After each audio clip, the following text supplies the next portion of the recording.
Dag beste kijkers, ook deze keer hebben we weer een nieuw maandgerecht voor u. Vandaag hebben wij voor u de asperges. Die gaan wij verwerken in een risotto. Ik heb witte asperges en ik heb hier groene asperges. Die heb ik al even gekookt.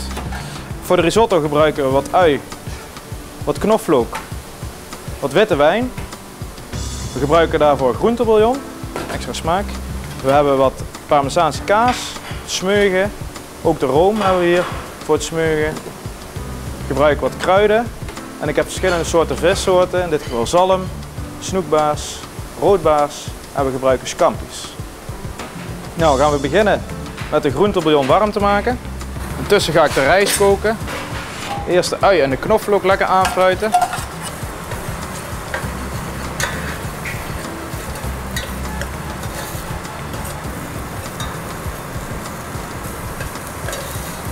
De groentebouillon die heeft gekookt. Dan gaan we de rijst erbij doen. Zetten we even kort aan, samen met de ui en de knoflook, zodat die smaken er ook lekker in trekken. Dat is maar heel kort. Vervolgens gaan we met de witte wijn afblussen.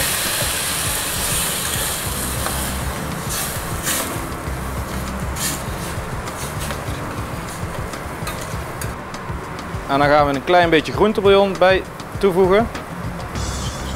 De risotto net onder staat. De rijstkorrel die neemt nou het vocht op en je zult zien dat die dadelijk wat dikker gaat worden. Naarmate die meer kookt. In de tussentijd dat de risotto gaar wordt gaan we de vis bakken. Een klein beetje boter in de pan.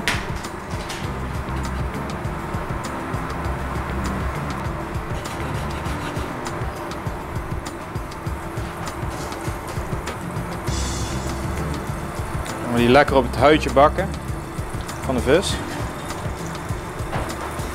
Tussen een beetje de risotto in de gaten houden.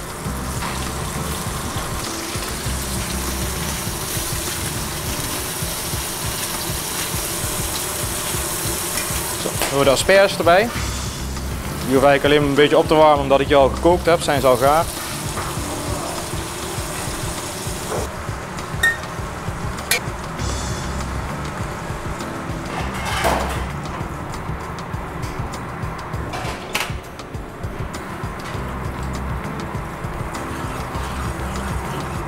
En je ziet dat je nou een mooie, natte, gare risotto krijgt, die lekker plakt.